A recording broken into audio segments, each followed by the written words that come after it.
নমস্কার বন্ধুরা, রোশনাইয়ের আজকের পর্বের রিভিউ নিয়ে আমি পৌঁছে গেছি তোমাদের সামনে। বাংলা সিরিয়াল সমাচারে তোমাদের স্বাগত জানিয়ে আজকের পর্বের রিভিউ আমি শুরু করছি। যে সমস্ত শ্রোতা বন্ধুরা আমাদের ভিডিও দেখছেন অথচ সাবস্ক্রাইব করছেন না, তাদের কাছে আমাদের অনুরোধ যে অবশ্যই আপনারা আমাদের চ্যানেলকে সাবস্ক্রাইব করে দেবেন। তাহলে খুব সহজেই আমাদের ভিডিওগুলো প্রত্যেক দিন আপনাদের কাছে ঠিক সময় মতো পৌঁছে যাবে। তাতে আমাদেরও খুব ভালো লাগবে, আমরা হয়তো আরও উৎসাহের সাথে কাজ করতে পারবো।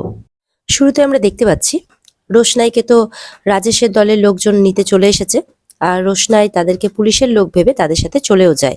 এদিকে রাজেশ ফোন করে খবর নিচ্ছে যে ঠিকঠাকভাবে রোশনাই তাদের সাথে উঠলো কিনা। বলে হ্যাঁ, রোশনাইকে আমরা পেয়ে গেছি, তবে যতটা সরল বলে মেয়েটিকে মনে হচ্ছিল ততটা সরল কিন্তু মেয়েটি নয়।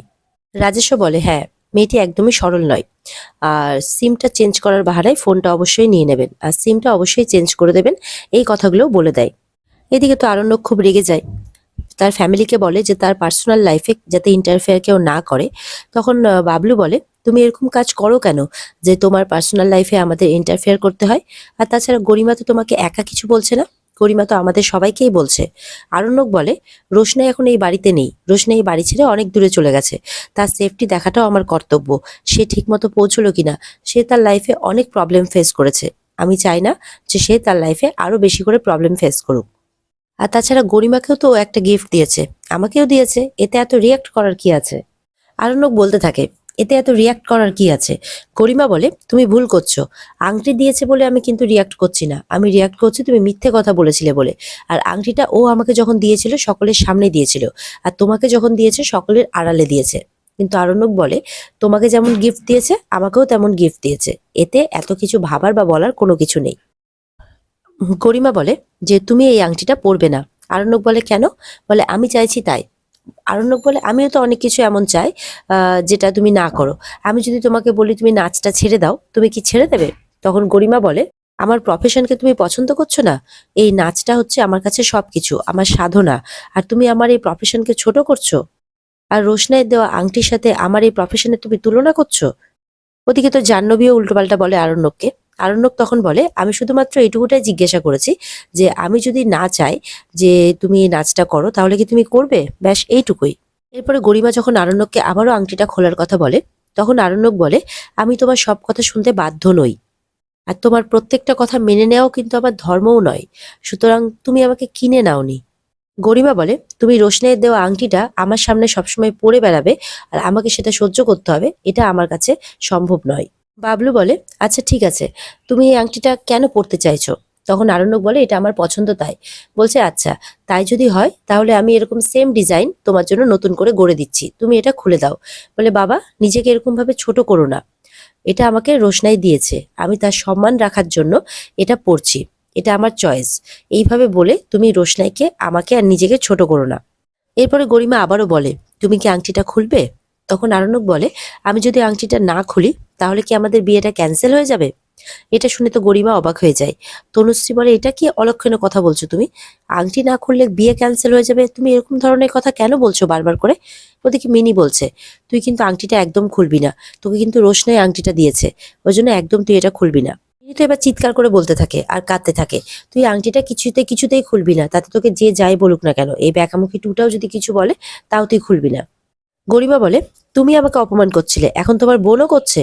আরণ্যক বলে শোনো, আমি তোমাকে বিয়ে করছি বলে তোমার যে সব কথা মানতে হবে এটা কিন্তু আমি পারবো না, আমি ঠিক যেমনটা তোমাকে আমাকে তেমন ভাবে মেনে নিতে হবে, আমি আমার কিছু স্বাধীনতা আছে, সেই সব নিয়েই বাঁচতে চাই, আর তোমার যদি পসিবল হয় তবেই তুমি আমাকে বিয়ে করো। এইভাবে পরিষ্কারভাবে আরণ্যক জানিয়ে দেয় গরিমাকে। আর রোশনাই যখন আমাকে একটা গিফট দিয়েছে তখন সেটাকে আমি তোমার কথায় খুলে দিতে পারি না, আমি এইভাবে নিজেকে এতটা ছোট করতে পারবো না গরিমা। তখন গরিমা বলে ও, তার মানে তুমি রোশনাইয়ের এই স্মৃতিটুকু রেখে দিতে চাও নিজের কাছে, তাই তো? আরণ্যক তখন বলে রোশনাইয়ের স্মৃতির জন্য, মনে রাখার জন্য আমাকে এই আংটিটা পরার দরকার নেই, রোশনাইয়ের স্মৃতি আমার মন থেকে তুমি কোনোদিনই মুছে দিতে পারবে না গরিমা। রোশনাইয়ের দেওয়া এই আংটিটা আমাকে কেউ খোলাতে পারবে না, তুমিও না, তোমার আর আমার এই পরিবারও নয়, সুতরাং আমি এই আংটিটা খুলবো না, যেদিন আমার ইচ্ছে হবে সেদিনই আমি খুলবো, তার আগে নয়। বাড়ির সবাই তো অবাক হয়ে আরণ্যককে দেখতে থাকে, গরিমারও খারাপ লাগে।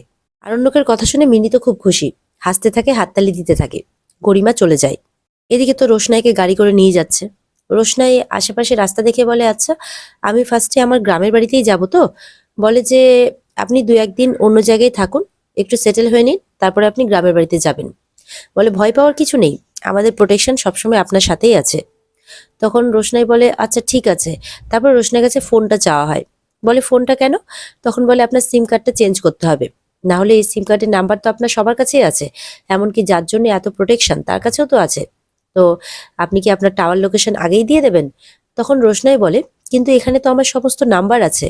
বলে হ্যাঁ, এখন সিমটা আমাদের কাছে থাকবে, একটু সেটেল হয়ে নেওয়ার পর সিমটা আমরা আবার আপনাকে ফেরত দিয়ে দেবো, সুতরাং সিম কার্ডটা আপনাকে চেঞ্জ করতেই হবে। তখন রোশনাই রাজি হয়ে যায় আর ফোনটা দিয়ে দেয়।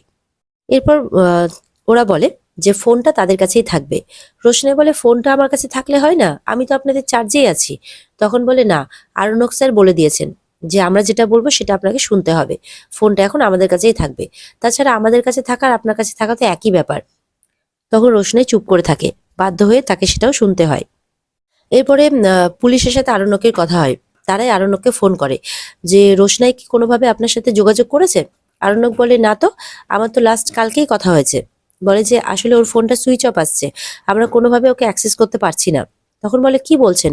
বলে হ্যাঁ, আমাদের পৌঁছতে একটু দেরি হয়েছে, আমরা ওদিকে ফোনেও পাচ্ছি না, তাই ভাবলাম আপনার কাছে যদি কোনো খবর থাকে। আরণ্যক বলে না না, আমার কাছে তো খবর নেই, আমার লাস্ট গতকালকেই কথা হয়েছে। আচ্ছা রোশনাই তো জানে যে স্টেশনের বাইরে আপনারা থাকবেন, তো আপনারা কাইন্ডলি রোশনাইকে যখন গাড়িতে তুলবেন তখন আমাকে অবশ্যই জানাবেন। তখন বলে হ্যাঁ হ্যাঁ, আমরা জানিয়ে দেব। তারপরে বলে যে রোশনাইয়ের সাথে পুলিশগুলো তো বলে ঠিক আছে, আপনার সাথে কন্ট্যাক্ট করিয়ে দেব। এদিকে রোশনাইকে তো এই সমস্ত লোকেরা নিয়ে যাচ্ছে, আর রোশনাইয়ের সামনে এই লোকটি ফলস ফোন করে যে ঠিক আছে আমি আরণ্যককে ফোন করে নিচ্ছি, ফোন করে আপনার কথা জানিয়ে দিচ্ছি। তখন আরণ্যককে ফোন করে, মানে ফলস ফোন আর কি, রোশনাইকে দেখায় যে সে আরণ্যককে ফোন করছে, আর রোশনাই যে তাদের সাথে সেফ আছে, 2-1 দিন তারা রোশনাইকে পাবে না ফোনে, কারণ তারা ফোনের সিম কার্ডটা চেঞ্জ করেছে, এই সমস্ত ইনফরমেশন দিয়ে দেয়। রোশনাইও তাই ভাবে হয়তো সত্যি সত্যি আরণ্যক স্যারের সাথেই কথা হচ্ছে। তখন রোশনাইও কথা বলতে চায়, কিন্তু তার আগেই ফোনটা কেটে দেয়। তারা বলে ও আচ্ছা, আপনিও কথা বলতেন, উনি মনে হয় একটু ব্যস্ত আছেন, উনি কথা বলতে পারবেন না এখন, আপনি পরে কথা বলে নেবেন। এদিকে আরণ্যক পুলিশকে জিজ্ঞাসা করে যে আপনারা ওকে কোথায় রাখার ব্যবস্থা করেছেন? পুলিশগুলো বলে যে আমরা ওই একটা হোটেলে রাখার ব্যবস্থা করেছি, যেটা হচ্ছে এক্সাম সেন্টার থেকে একদম উল্টো দিকেই, ওনার কলেজে যাতায়াত করতেও সুবিধা হবে। সেখানে 24 ঘন্টা আমাদের সিকিউরিটি থাকবে, আর পরীক্ষা হয়ে গেলে আমরা তাকে গ্রামের বাড়িতেও ফিরিয়ে দেব। আরণ্যক বলে রাজেশ তো আবার ইলেকশনে দাঁড়াচ্ছে।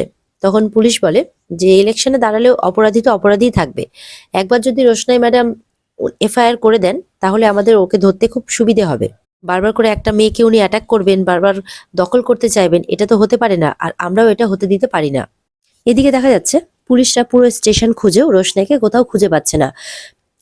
পুলিশের সাথে যে কনস্টেবল আছে তারাও বলছে যে আমরা সব জায়গায় খুঁজলাম কিন্তু কিছুতেই পেলাম না।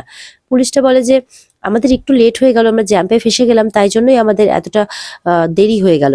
তখন মেয়েটি বলে, মানে কনস্টেবল মেয়েটি, যে একটু লেট হলে কি মেয়েটি চলে যাবে, একটু তো অপেক্ষা করতে পারতো, ফোনটাও তো সুইচ অফ করে রেখেছে। অফিসারটি বলে যে খুব বিচ্ছিরি একটা ব্যাপার হলো, আমরা রেসপন্সিবিলিটি নিয়েছিলাম। এদিকে তো অফিসার আরণ্যককে ফোন করে জানিয়ে দেয় যে আমাদের আসতে 15 মিনিট লেট হয়েছে, তাই জন্য আমরা মনে হয় এখানে কোনো ঘটনা ঘটেছে, মনে হয় রাজেশের লোকজন ওকে ট্র্যাপে ফেলেছে, আমরা কোথাও খুঁজে পাচ্ছি না। আরণ্যক তো এগুলো শুনে খুব অবাক হয়ে যায় যে দিনে দুপুরে একটা মেয়েকে কিভাবে নিয়ে যেতে পারে। বলে আমরা তো সেটাই সন্দেহ করছি, মনে হয় রোশনাই কোনো ট্র্যাপে পড়েছে। এদিকে বড় মা নাড়ু বানাচ্ছে, এই ফ্যামিলির নিয়ম যে যে কোনো কিছুতে আগেই আনন্দ নাড়ু বানানো হয়। ঠাম্মি বলে আজকে অনেক লোক আসবে, বন্ধু বান্ধব আত্মীয় স্বজন অনেকে, তাদের প্রত্যেককে এই নাড়ু দেওয়া হবে। এদিকে তো বিয়ে নিয়ে বিভিন্ন কথাবার্তা হতে থাকে, বিভিন্ন রকম দায়িত্ব নিয়ে কথাবার্তা হতে থাকে। তখন ঠাম্মি বলে মাধবীলতাকে তো বলাই হয়নি। তখন ছোটু বলে সে কি মা, প্রত্যেকটা ব্যাপারে ওনাকে বলার কি আছে, বিয়েতে তো বলবেই, তো আবার আশীর্বাদে বলার কি আছে। তখন তনুশ্রী বলে ও মা, তোমার আবার এই ব্যাপারে আপত্তি করার কি আছে? জাহ্নবী বলে মনে হয় নিতে যেতে হবে তাই জন্য আপত্তি করছে, এর আগের বার না জানে কাকে দিয়ে আমন্ত্রণ পাঠিয়েছিল যে ওকে চিনতেই পারেনি। বলে না না জাহ্নবী, আমিই গেছিলাম নিমন্ত্রণ দিতে, ওনার কাছে তো হাজারো লোক আসে, তার মধ্যে হয়তো আমাকে চিনতে পারেনি, সেটা হতেই পারে। এদিকে তো পুলিশরা বলে দেয় ঠিক আছে, আমরা আমাদের তরফ থেকে পুরোপুরিভাবে চেষ্টা করছি খোঁজার। আরণ্যক বলে আমি কি আসবো? তখন পুলিশ অফিসারটি বলে দেখুন, আপনি আসবেন কি আসবেন না সেটা তো আমরা ডিসাইড করতে পারবো না, তবে এখন এই ব্যাপারটি পুরোটা আমাদের হাতে নেই। যদিও রাজেশ এখন তার বিভিন্ন প্রচারের কাজে ব্যস্ত থাকবে, তাই আমার মনে হয় এখন এরকম একটা কাজ করার মতো রিস্ক সে নেবে না, কারণ তার একটা ইমেজের ব্যাপার রয়েছে। তখন আরণ্যক বলে, এরকম কি করে হতে পারে, একটা মেয়ে এরকম ভাবে উধাও হয়ে যাবে দিনে দুপুরে, ও তো জানতো যে আপনারা ওখানে আসবেন। বলে, সেটাই তো চিন্তার বিষয়, আমরা ওটা নিয়েই চিন্তা করছি। আরণ্যক যাবে বলে ডিসাইড করে যে আমার মনে হয় আমার ওখানে যাওয়া উচিত, প্লিজ আপনারা একটু দেখুন যাতে মেয়েটাকে পাওয়া যায়, আপনাদের ভরসাতেই মেয়েটাকে পুরো ছেড়েছি আমরা, একটু দেখুন প্লিজ। আরণ্যক রিকোয়েস্ট করতে থাকে, আরণ্যক নিজেও খুব চিন্তায় পড়ে যায়। পুলিশ বলে, হ্যাঁ আমরা ওদিকে রাজেশের গতিবিধির দিকেও নজর রাখার চেষ্টা করছি। এদিকে যাওয়ার জন্য আরণ্যক পুরো প্রিপারেশন নিয়ে নেয়। আর এখানে আজকের পর্ব শেষ হয়ে যায়। তো বন্ধুরা, এই ছিল আজকের পর্বের রিভিউ। যদি তোমাদের ভালো লেগে থাকে তাহলে অবশ্যই পর্বকে লাইক, কমেন্ট আর চ্যানেলকে সাবস্ক্রাইব করে দিও। দেখা হচ্ছে তোমাদের সাথে আগামীকালকে নতুন পর্বের রিভিউ নিয়ে। আর এই পর্ব যদি তোমাদের ভালো লেগে থাকে তাহলে এই পর্বের বিস্তারিত দেখতে অবশ্যই তোমরা স্টার জলসার পর্দায় নজর রেখো।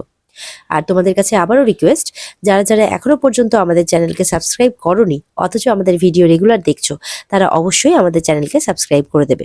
ধন্যবাদ।